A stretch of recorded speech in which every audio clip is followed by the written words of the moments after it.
All right, welcome back to another edition of the Call Up Podcast. It's your boy Kenny. From the title, you're going to see that we are not talking about wrestling this time around. We're actually talking about Cobra Kai, and I'm joined by 4 special guests. Guys, introduce yourselves to everyone today. I guess I'll go first. I'm on the upper echelon of the screen. What's up, everybody? I'm Steve from the Dumbmarks podcast. I'm Chris from the Dumbmarks podcast. I'm Donald from the Dumbmarks podcast. Jason. And how did all 4 of you guys meet? So, we've known each other for about 25 years, 20 years. Yeah. High school, elementary school, grade school, sports, life, sports. Yeah, just everything. Same neighborhood, same friends, same family. Pretty much. So it's been a long time.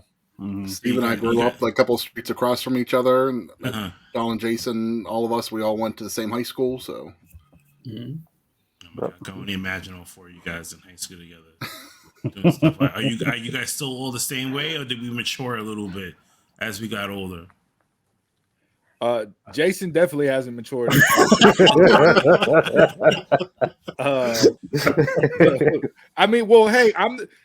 I guess if you want to, since I'm married with kids, I guess I'll be the adult and the responsible one. That's probably the only thing that separates the 4 of us is that he's the only married one in the group. Yeah, I'm married with kids. I think the only responsible thing I pretty much do is make sure that my kids actually eat and I pay bills so my wife won't leave me or try to whip my ass or something like that. But other than that, I'm still acting like a little kid, playing video games, watching stuff until I'm supposed to fall asleep and then just pass out and collect toys. So there you go.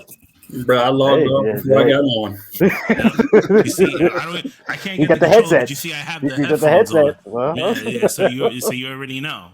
But yeah, so normally everyone, we talk about wrestling all the time. Obviously, the Dumbmarks podcast, are you guys just fully a wrestling podcast, or do you guys just talk about everything? No, mainly wrestling. Yeah, we sprinkling some other stuff. Yeah, we got several segments on the show. Bell to Bell is our wrestling segment of the show each week. We do a drink of the week review, review different beers, mixed drinks. We have a game, One Gotta Go, where we each throw up 4 topics, pick which one got to get off the list. And then what am I missing here? Sports. Sports. This week in sports, we'll touch on a lot of local Pittsburgh stuff, since we're out of the 412, so a lot of Steelers talk. We don't discuss the Pirates because they stink, Penguins, but yeah, man, just whatever. We run through entertainment, TV, gaming. Yeah, we try to touch it all. Yeah, a little weekend review type show. Let me ask this: who do you have going to the Super Bowl? You trying to spoil our show already? Saturday to find out. Good job, Chris. Way to stay professional with that. Tune in Saturday at 11 a.m. Eastern time. Great plug. You'll find out our picks for the Super Bowl. Oh my God, great plug. I had to try and get it out of you guys somehow, just so I can get an early taste of the show. I was just let me try and get it out of them now. If you want a taste of the show, bring up something WWE wise and let just me and Jason go at each other for about 15 Oh my God, WWE wise, let's see. Touch a little bit on wrestling really quickly. I just gotta see something that's gonna trigger somebody, because me and my co-host on Mondays, our trigger is he's a big Hulk Hogan fan, right? And I am a big John Cena fan. So we literally will keep going at it back and forth about who fucked up professional wrestling more. Was it Hogan or was it John Cena? And we can go at this for hours. Okay, we were actually in a group chat right now going at it because Peacemaker is premiering today on HBO Max. And I was just like, I'm going to watch it now. And he was like, why don't you watch it later with all of us? And I was like, no, I'm home. I'm bored. I'm going to watch it now. And for him just to fuck with me, he was just like, you see, If this was Hogan, they'll premiere it at one at a time, and we can all watch it together. I'm like, you know what? Fuck you and fuck Hogan. Okay, like I'm not doing this today. You know, and we went at it for like a good 30 minutes before I said I gotta go because I have something to do. So wait, do each of you have Hogan and Cena on your WWE Mount Rushmore?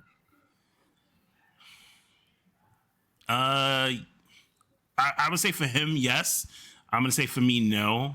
You know, I was more of a Flair guy than Hogan.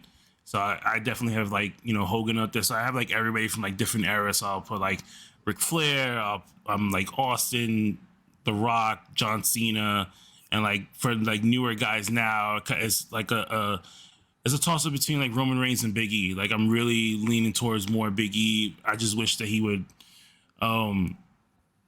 be a little more serious than goofy at times, and we can see more of a serious side, like maybe back when he was in an NXT type of feel, that we can get that back, Mm-hmm. Yeah. Like it. But what triggers you guys when it comes to professional wrestling? Like, So I would say the big thing, especially for me and Jay, and when we get on our soapbox and our tangents, Chris and Donald just kind of lay out and don't say anything. They just let us go at it, and then they'll throw a jab every now and again to keep us going, or they'll try to wrap us up and get us to move on to something else. But I would say one of the biggest things between me and Jay is Jay's all about the match itself. Doesn't care about storyline at all. Whatever. If the match is entertaining, it's good. Where I need storyline in my wrestling. I don't, if the match is great, that's fine. That's the cherry on top of the sundae. But without storyline, yeah, I'm not going to be as invested as somebody would think they should be. Yeah, you give me a main event storyline, that's cool. I'll just take the matches on everything else. What was the last good storyline that you've seen, Steve? Just in wrestling in general, or WWE? Would we go? No, just wrestling in general. It doesn't have to be necessarily WWE.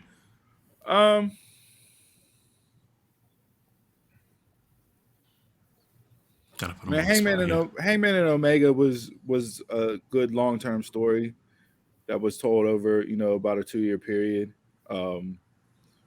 I would say that's probably the one I was most invested in, although I thought they should have pulled the trigger it all out instead of waiting for full gear. But life happens. Hangman had his first child, so they obviously bumped that out so he could have his paternity leave, rightfully so. But off of the spot, I'd probably say that one was probably the best one recently that I got invested in and wanted to see, the quote unquote babyface Hangman overcome and beat Omega. Okay. Not bad. Anybody else before we go into the next topic here? No. All right. So I have you four guys here because we were going back and forth. A couple of you guys was Cobra Kai season 4. It's something that we've been waiting to watch for a good while, and when it finally came, I was super excited to watch it. I binge watched it in one day. I don't know about you guys. Did you guys get to watch it in one day, or did you guys like split it up? 2. So you watched it in 2 days. Jason watched it in 2. I took the 3 for the weekend. He took a 3. Okay, he did the whole weekend. I woke up right at 3 in the morning and blitzed it all the way through. See, I worked the overnights, so that's why I was at work. Yeah, I did straight through all 10 on Sunday after New Year's Eve that weekend. So yeah, one setting, banged them all out. Mm-hmm. All right, so we got to watch it on the football Sunday, and yeah, so I tried to watch it before Sunday because of football. I know like my father-in-law normally like he'll call me or he'll come over and stuff, and we'll end up watching it. So I know he wasn't gonna try to sit there and be like Cobra Kai on one screen and me trying to like football on another. He's just gonna be like it's either or. Like like what are we doing here? So real quick, Jason's, what did you think of season 4 as like just overall? Overall, it was great. Mm-hmm. Overall, did you feel like anything was missing from the season? I just had an issue with the end, just how they left off with Tori and Sam. That was it. Left me on the downer. You had one pouting, just going off pouting, another one seeing the fix was in. I needed more. Steve? I thought it was tremendous. Haven't been disappointed by a season yet. I think the one thing that I may have, I guess, overhyped myself or was expecting was more the nostalgia tie-ins. Like we saw a lot of that in season 3, but with this season, I was, they kind of spoiled Terry Silver coming back early on. So I was thinking in my head, okay, Silver's coming back, and with all the tie-ins that we saw last year with season 3 based off of the second Karate Kid movie, I'm like, oh, so we're getting Mike Barnes back. Like that's going to be the swerve surprise person we see this year, and that never came to fruition. So I mean, they gave you some nostalgia, but it wasn't as much as last season, which I guess is good because you're not relying on that. They did enough to pepper it in to tie it all in like they normally do, but I was just expecting a little bit more, and I was expecting Barnes to show up as a character this season.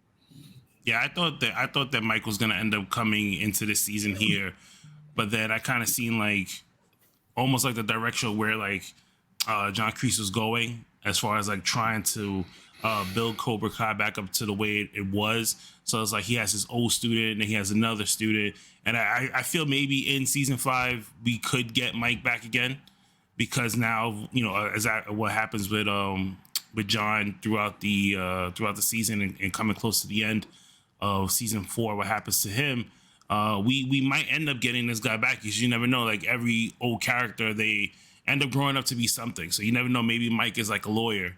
He can get him off somehow,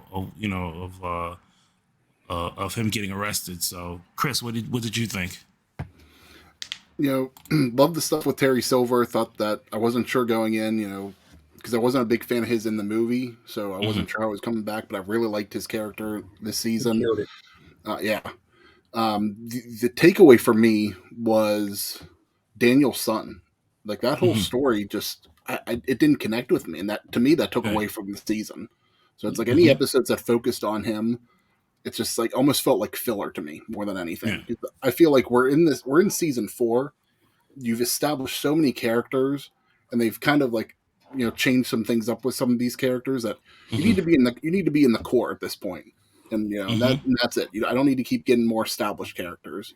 Right. Yeah, it did round itself out, because the little feud that he had, connected in with Cobra Kai and everything. But it fell flat for me. And this season wasn't my favorite because of that. It was still good. The season overall, still good. When it came to the core characters and the core storyline, no problems. But just that was my least favorite part of this year. See, I'm opposite with Chris there, because I thought Anthony needed to be more involved. He wasn't as involved last season. You didn't get him a whole lot. Yeah. You know what I mean? To bring him back into the fold, and the way that they did it, having him being the bully, where obviously, where Ralph Macchio, where his dad got bullied growing up. So like to have that shoe be on the other foot, I thought was good from a family dynamic standpoint. Like, what do you mean? My son's the bully? Like, how did that even happen? And but yeah, I thought that was good to establish him back in the fold and maybe lead him to have a bigger role come next season. Yeah, I did. Like Anthony, like in the past seasons, just never been a strong character. So I guess like I felt like I'm okay with him being there, like being part of the family and being in the background, but I didn't need him elevated any more than that. Yeah, I kind of almost forgot about him at one point. Yeah, which a lot of people did. That's why I thought it was good that he had that lane himself where his character was going through stuff and him getting older and everything else. Yeah. And, the way they tied it in with Kenny coming in and being the new kid and all that. Like, I thought that was a nice, like we all talk wrestling, right? So you have your main card, right? You have your main eventers, and then you have your mid card and your lower card. Everybody's just as important to fill out the card. Well, to me, like Anthony this season came in, for a mid-card run and got established as a mid-carder instead of a main eventer, which you have your core characters, is kind of how I see it. You promoted him too soon. What did you think after watching season 4 of Cobra Kai? Just to piggyback off of Steve, with Anthony, I think that he had to get involved with the story somehow because he was the only family member not affected by Cobra Kai at all the first 3 seasons. So you have to get affected by them somehow. But for me, I enjoyed the season a lot. The only thing I was missing, I wish Terry Silver was more villainous. Right. I mean, I was okay with him in the beginning, like, oh, I'm different, this and that, Right. But towards the end, I wish he would have got more villainous. Right. That was like just not just beating up Stingray and that stuff. I wish he would have did a lot more, like through hands with Daniel or something like that. But I think what's more villainous than setting your mentor up to be arrested? Like, what do you mean? I wanted him to throw hands with everybody. Right. I mean, he threw hands with Johnny. I wanted him to throw hands with Daniel. I mean, I would have wanted, man. I would like to see him throw hands with Kreese at one time. I mean, but I feel like it's gonna come. Yes. In season 5. Yes. I think more like what Steve said, he likes a story, right? Mm-hmm. So you're kind of like building the story for Silver as far as like him going back to his old ways where he said like he was so high on like drugs and he was torturing a teenager and he got help and he went to go see a therapist and he changed his life. He was good.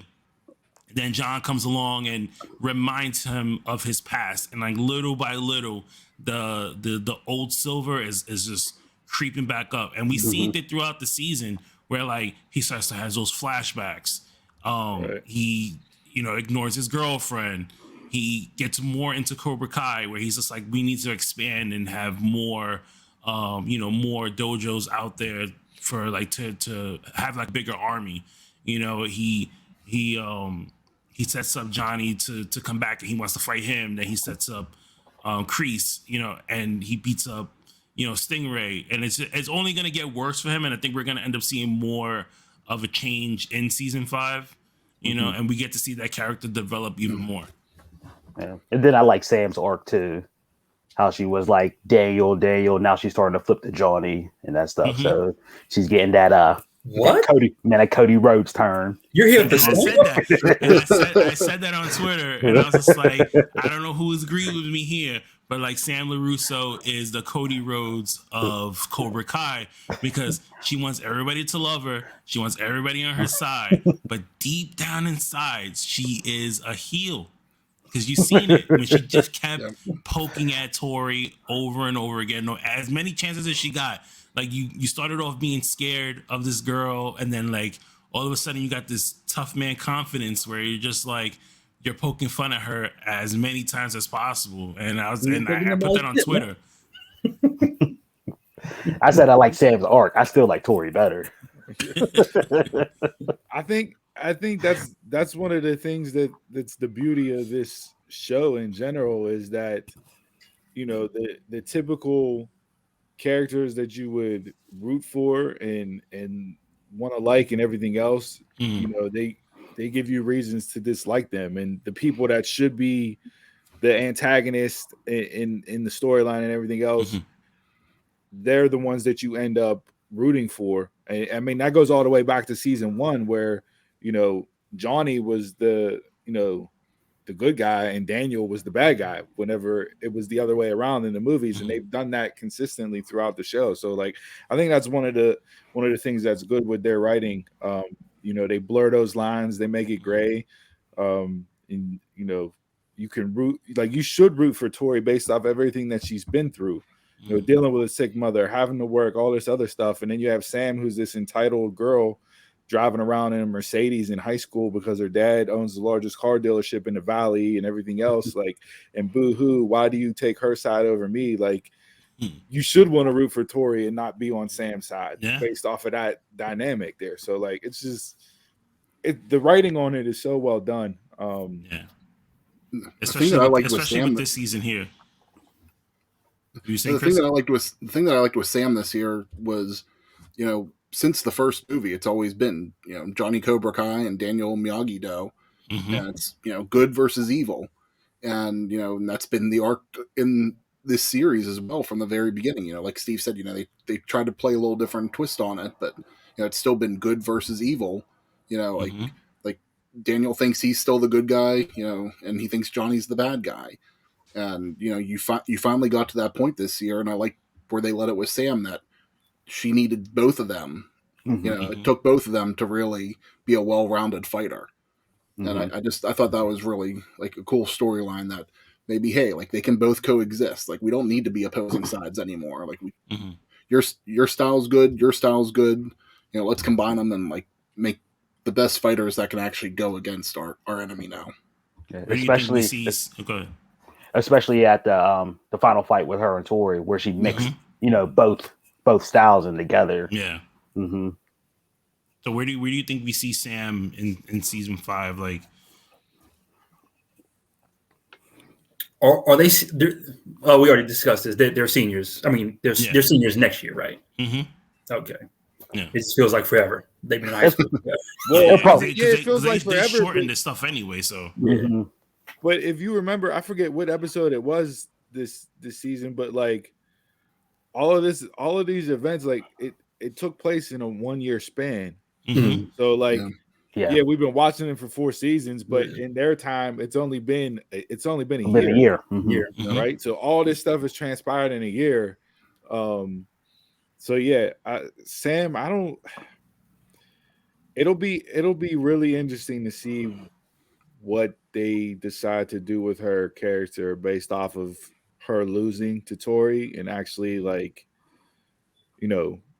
being told no, like she was told no, you're not going to get your way. Well, you didn't win. So like, how does she handle, losing for the first time in her life? And what is that going to do for her compared to what we saw with the swerve at the end and then, Daniel looking over and we get the shot there at the grave to team up and go against Cobra Kai. Again, still believing that he's right and needs to take down Cobra Kai.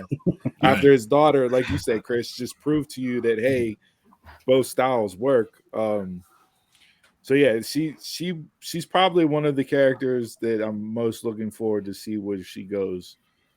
So next year we're getting the Johnny and Sam W. They're gonna be wins. Most likely. I mean, because you seen at the end, Tori overhears Terry Silver talking to one of the judges, and you seen the fix. So my whole thing is like going into season 5, like will she let this secret out, or just because she hates Sam so much that she's just gonna keep this to herself and still consider herself a champion? I think she might want to prove it even more. Yeah. That she didn't need the fix. Right. Yeah, because I always thought that Tori was actually a way better fighter than Sam. Even after she started, training with Johnny and learning a different style of karate, like I always thought like she has something in her. And I think it was mostly just her drive and all the anger that she had with all the stuff that was going on in her life. And that's what she just like channels that anger into fighting. And that's what made it really great. So like, but now in season 4, like, we've seen a softer side of her. Like we always seen those kind of soft sides of her back and forth, especially like when it comes to her family. But like the relationship, her and what's the name? Amanda LaRusso. Like you've seen a different side of her. Like she wanted that help and she'd like to have maybe more of that mother role in there. So I'm kind of hoping in season 5 that we can still continue that and actually see that relationship grow a little bit more. Yeah, get that redemptive arc like Hawk did this season. Yeah, when he said I'm winning the whole fucking thing, I was like, yep, he's winning and Tori's winning. I saw the guy that played Hawk said that he was completely against the redemption story. He wanted to stay, completely heel and just like go full force. And he said that he was completely adamant with them whenever they were telling him that they were going to change his character up this season. Yeah, it was so weird to see him without that mohawk. Yeah, throughout the rest of the season, like. That was the only thing about the finale that I didn't like was the setup where they announced before the fights what the standings were and what needed to happen. And because the boys fought first, you knew what was going to happen because they weren't going to have Cobra Kai win it right there and not have Sam and Tori fight. So they gave away the finish before it even got there based off of how they did it. That was the only knock that I had this year was like I was watching it and as they announced it, I'm like, so you just ruined the ending for me because you gave it away right here. And maybe that's because I've watched wrestling for 30 years in my life. And I know and I could see the storylines play out. But yeah, that was probably my biggest knock on the show this year was just that particular moment where they if you were paying attention, you knew how it was going to end. Do you think we're gonna get the Hawk character back, or is he just gonna strictly just become Eli and just stay without the hairstyle? I'm hoping for a middle ground. Maybe like bring him back as Hawk, but be Eli. So it's more of an attitude instead of the lifestyle that he was following before. It don't matter. He got Moon, so he wins anyway. Yeah, I was gonna say you saw that with Moon where she told him before the fight, just be Eli, like be you. Yeah. Oh my God, who else do I have on this list here? Robbie. As much as he's conflicted on the things that happen between him and his dad, and him and John and Danny LaRusso and Sam. I mean, the list goes on and on for this kid because he just has issues with everyone. But one of the things that I can definitely take away from season 4 is that he's trying to be that leader and trying to be like that, positive role model when it comes to other people. And we've seen that when it came to him meeting Kenny for the first time and, saying to himself, like, trying to help him as much as possible, being that with Cobra Kai trying to change for the worse, do you think that Robbie could be that guy to actually change Cobra Kai for the better? I think at this point with Silver that there's no turning back for Cobra Kai. I think it's either Cobra Kai goes, at this point, instead of trying to change Cobra Kai. Like you can take the kids out of Cobra Kai and still be okay. Do whatever you do, whether it's Miyagi-Do or a hybrid of it. But yeah, I think it's everybody versus Silver from this point on. You think Kreese has anything left up his sleeve? Because the last time we saw him, he was being hauled away by the police because they accused him of beating Stingray. I think he always has something. I think he got one more ace up his sleeve. I do. I think he might actually get somebody to kill him and blame it on Silver. So Jesus, you just went dark. Like, yeah, this is supposed to be a family,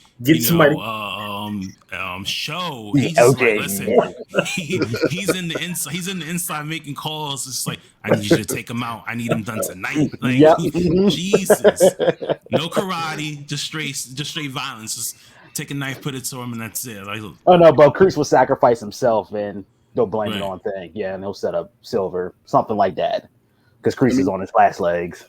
You saw at the All Valley that that Kreese has that soft spot still for Johnny. That's never going to go away, and I think that's where something that they're going to continue to play up on.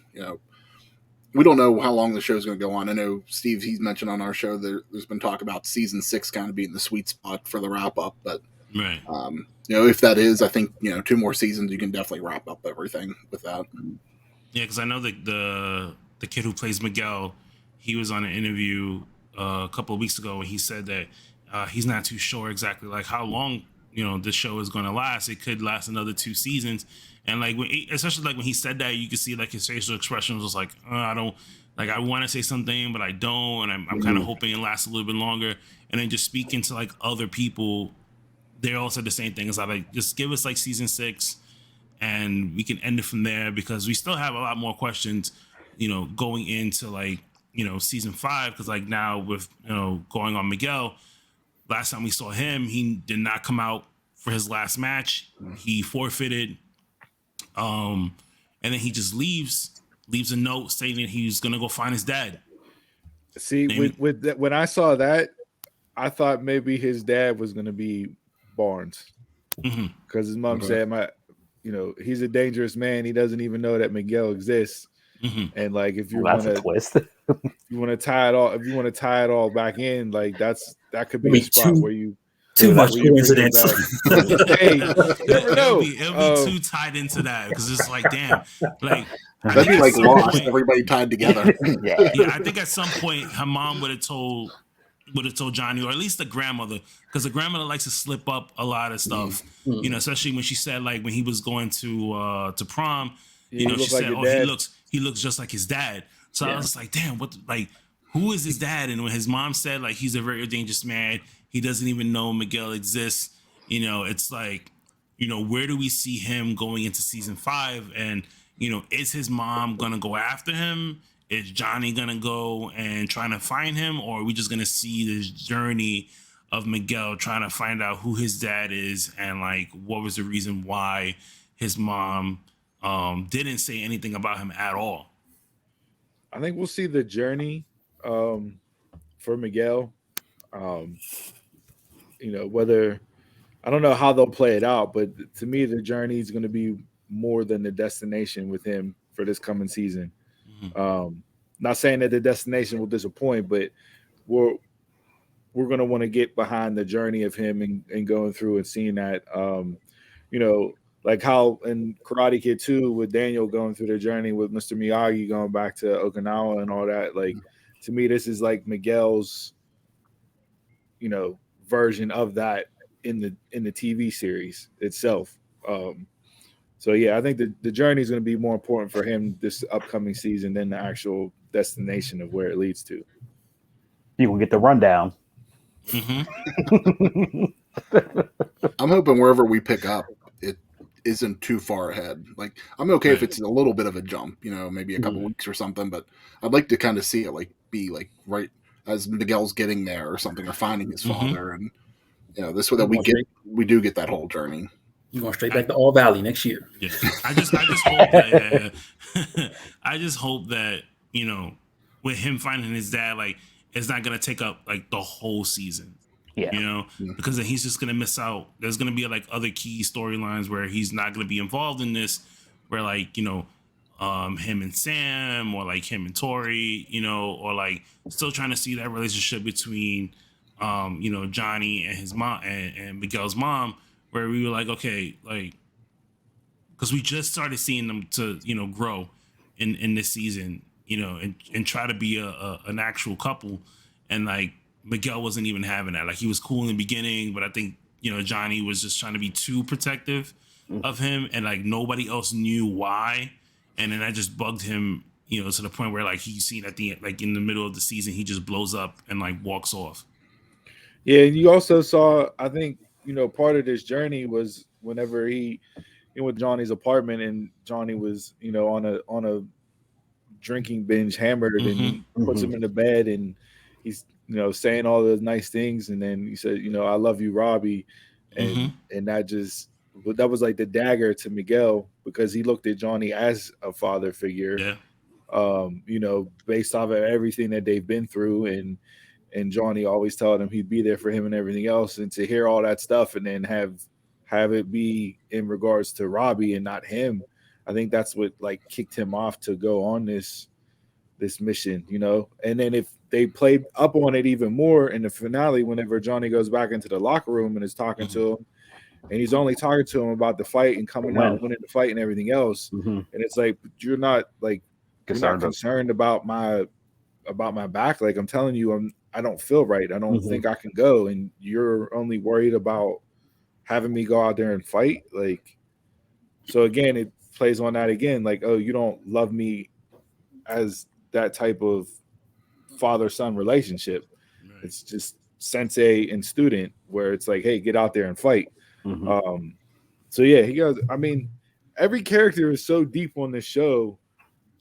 It's really amazing that you can look at how many characters there are with storylines and arcs and different twists and turns and everything else. Which again is why I said the writing is almost unmatched compared to anything else on TV right now. Can we all agree that Stingray wasn't needed though? No, he wasn't. He wasn't needed. That He wasn't needed. Like you could have had anybody else do that one little scene with Silver, and it still would have worked. It's like why? Like how has nobody's parent like called and had this dude arrested? For, exactly. Yeah. Like 30 40 years old with juniors in high school. Yeah, like Well, like the party at the house, and like the neighbor tried to come over, but yeah, supplying them alcohol underage. Yeah. I mean, the one of the characters in this season that we got introduced to was Kenny, right? And we found out who his brother was, which kind of threw me for a loop because I'm just like, okay, your brother's like this big tough guy, and here you are that the minute somebody even comes next to you, you flinch. Like it was a little off to me. And then they kind of, for me, I feel like they built his character up way too fast. Like if they were just gonna get rid of him in the next season, like if you're gonna make him a focal character, in this season, I felt like once again, like Steve says, he loves those storylines. Where like let's see him grow, and then in season 5, where we can go and say like he's gonna get that revenge on the people who bullied him. Because if it was a movie, then I understand him, growing that confidence towards the end of the season. But like this is a TV show. Like, let the kid grow. But I think, doesn't it fit the Cobra Kai narrative though, for him to get from scared, shaken to I whooped your ass, mercy, you won't remember me. Like that isn't that that's the Cobra Kai narrative going all the way back to the first Karate Kid movie, right? So like I wasn't mad with the way that they built him up and pushed him to go from one extreme to the other, because that's what Cobra Kai does to you when you buy in to the Cobra Kai way. But this is where you get Anthony next season. Yeah. This is his revenge story, I believe.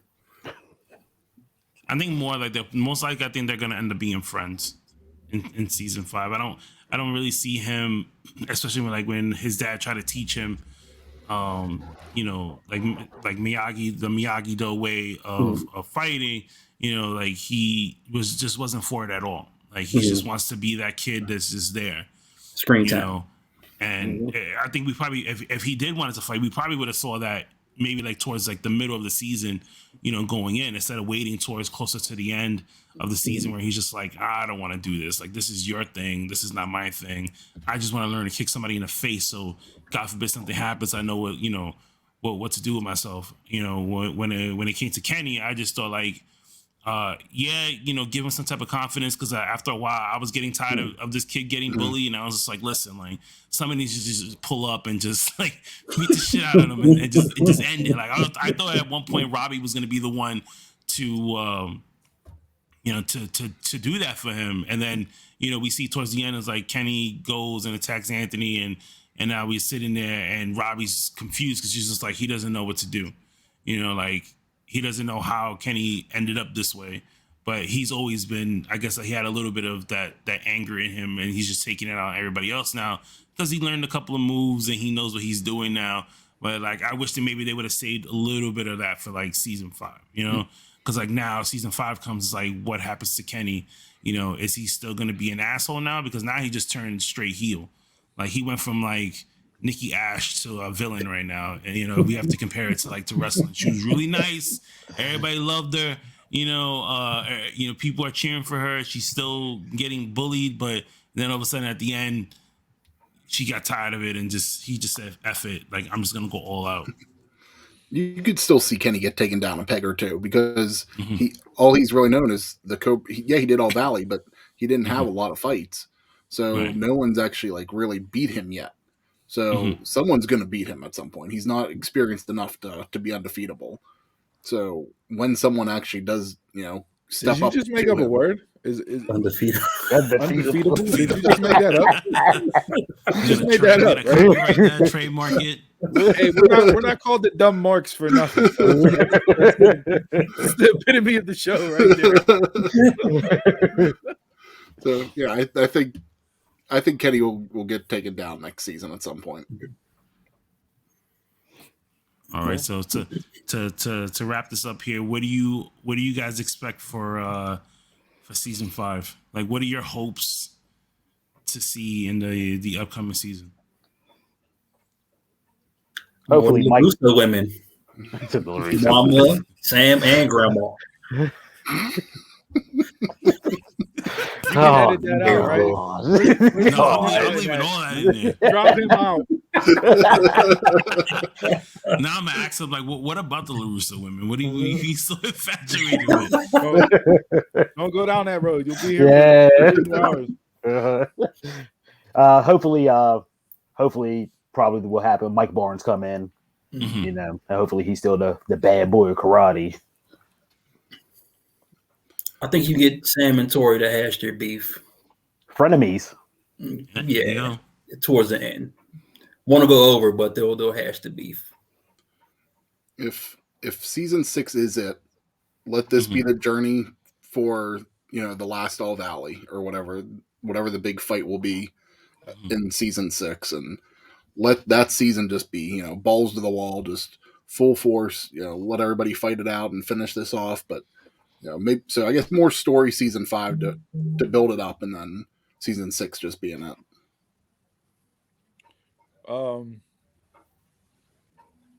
See, I don't even know what to expect for season 5 because of the way that it went off. Rob, Daniel sitting there and talking about, I know I'm supposed to close up shop, but how can I do this? And and then you get the pan of the camera, and I was kind of like, I wasn't expecting that at the end to see. No. I was like, oh wow. He's like, you ready to take down Cobra Kai? And it was like, all right, we're off and running. But what does that mean? Because you can't practice Miyagi-Do anymore, right? You lost. Daniel can't do it. So yeah, so I mean, that's honestly, a little stipulation there, Donald. Yeah. I don't have. I'm an open book at this point for next season. I really don't have any expectations on what's going to happen, where I want it to go, who I want to be featured, how they're going to tie it in. The only question mark that I have is like we've seen everything play out through the first 3 Karate Kid movies, right? We saw all the tie-ins and callbacks. Where are we getting Hilary Swank? They did say recently that she's not part of the Miyagi verse. That's how they. Like, come on, yeah, I agree. Like, I think that since he was in there, that you have to have her. Like, to me, this whole time, I was thinking, okay, let her be Tori's mother, and have Daniel like finally realize what's going on and connect with her, and then that's how they realized that she was trained by Mr. Miyagi and everything else to kind of continue to foster that relationship with Tori and helping out like that to build up on that story. I thought that would be a good way to tie that in, even if it's just like a quick cameo real quick. You can do that in one episode and not have her stay on for the entire run of the 5th season, but I'd like to see her come in at some point in time, but probably not going to happen. So yeah, I'm just an open book. I mean, this year was great. They've already getting accolades for it. For as far as Netflix goes, they're still the week of January 3rd through the 9th. They're still in the top 10 on global TV for shows. They came in at number 9 for the entire Cobra Kai series. So not just this season, but seasons 1 through 4. They ranked in the top 10 of all series watched on Netflix. Yeah, that show's gonna end up just staying up there for a good while because a lot of people still hasn't, sat there and watched Cobra Kai. So, and then on top of that, they were nominated for a SAG award for outstanding action performance by a stunt ensemble in a television series. So it was Cobra Kai, Falcon and Winter Soldier, Loki, Mar of Easttown, and Squid Game. So they're getting a lot of love right now. So was that the Robbie fight? Or Robbie fight? It just says my whole star ensemble. So, I mean, yeah, for me, listen, it came out on my birthday, New Year's Eve. I called it Cobra Kai Day. Hopefully they'll drop it again on New Year's Eve in 2022, and I'll get to binge it on my birthday again. He just wants that birthday gift again. That's what they did the past 2 years, right? Yeah. New Year's Eve the past 2 years. So I would assume that would be the plan for season 5, and it'll be something that we'll be talking about a year from now. Like, oh my God, you imagine this and what happened here? Like, they did wrap up our production already on season 5, so we'll see. Well, at least we most likely end up getting it again towards the end of the year. There was one thing that I just truly forgot. I was looking at my notes here, and I forgot to mention and just get your opinion on this. Do you feel like the fight scenes this season got way better than the past seasons? So I think they did, and again that goes to tie in with the SAG award that they were nominated for. But the actors and actresses themselves did a lot of the fight work throughout the season. I don't know if it was more stunt people in prior years, but they had interviews and we're talking about that and how they learned and applied and actually did a lot of the fight choreography for this season, along with the stunt doubles. So I'm gonna tell you, Sam ain't do shit. Because every time she turned her back, I'm like, that's not Sam. I don't think there was as much. I mean, besides the brawl at prom between like Sam, Tori, Miguel, and Robbie, like there really wasn't. There wasn't really much that action this season. It was more storyline. Like, to go back to me and Jason arguing over wrestling, like what matters most? Is it the All Valley? Is it just the main event match itself, or is it the storyline building to the All Valley tournament? And kind of how I felt like the season played out. You had all the storyline, and then you got your main event match. Because somewhere down the line, Miguel and Robbie got to touch hands again. I mean, you just can't be staring each other down the whole season and not do nothing. I think Hawk and Robbie might have had like the fight of the whole series. The whole series. Yeah, I still give the high school moment. That's the moment of the movie or the series. Real interesting. To close this out, you guys have any ending remarks? Give me more Jackie Chan. If we're not bringing Hillary Swank back, they damn sure ain't bringing Jackie Chan. Right? And we're not going to see Jaden Smith either. I can tell you that. No, oh my God, he is definitely not. No, that movie don't exist. Thank God they didn't try to. That was just a break. They did what Konami did with Metal Gear there. And they just took the name and just threw something else out on it. If they would pick Jaden over Hillary Swank for being part of the Miyagi-verse, I'd be upset. Yeah, so where can people catch you if they want to hear more from you guys? Steve, you want to send it home? Yeah, so you can follow us on Facebook, Twitter, Instagram, at Dumbmarks Pod. You can email the show at dumbmarkspod@gmail.com. Tune in live every Saturday at 11 a.m. Eastern time for your favorite Saturday brunch bunch. And you can catch our merch over at prowrestlingtees.com/dumbmarkspod. Follow along, interact with us. We take the good with the bad as far as comments, interaction. We like it all, so hit us up, and thanks for tuning in. And guys, thank you so much for coming on, talk a little bit of Cobra Kai with me, because I've been talking to everybody else about it, but we got a little bit more in depth on this. For anybody listening, yes, I will still talk about wrestling, but I just had to get this Cobra Kai thing out there. We're trying to present more different things outside of the wrestling world. So we bring you Cobra Kai this episode. We may bring you Peacemaker the next time around, because that is streaming right now on HBO Max. I don't know if you guys are. I'm getting ready to go. Get ready to go watch Mm-hmm. it as soon as we get done here. That's on the agenda for the rest of the night. I saw episode 1, so I'll love to get your take on episode 1 once you see it. I have to watch the other 2 after watching episode 1. I was like, you know what? I can't watch this while the kids are up. So I'm gonna have to watch, because every time I come in, thank God he wasn't doing anything crazy. But my son will come in and be like, hey, that's John Cena, right? And he'll attempt to sit down, and I paused it, and I was like, no, you gotta go. Like, it's John Cena, but it's not John Cena. Yeah, exactly. This ain't the John Cena you know. Yeah, this ain't hustle, loyalty, and respect. This isn't I told him this isn't playing with fire, John Cena. Like, you're gonna have to leave the room for this one. But guys, thank you for stepping in with me today and talking Cobra Kai. Thanks for having us. Enjoyed it. Thank you once again for anybody who's listening right now. Thank you for tuning in once again. You guys are helping the show grow each and every week. Don't forget to pick up the merch over on ProWrestlingTees.com. You could find me on Twitter, Instagram, Facebook, all under the same name. You can also find this recording here if you're listening to the audio version right now. You can find it on YouTube with the same name, the Call Up Podcast. And if you, once again, I always say these episodes are sponsored by Ringside Collectibles, your #1 source for wrestling figures today. Use the code word, the Call Up, to save 10% at checkout. Guys, until next time, have a good one and be safe out there and mask up, please.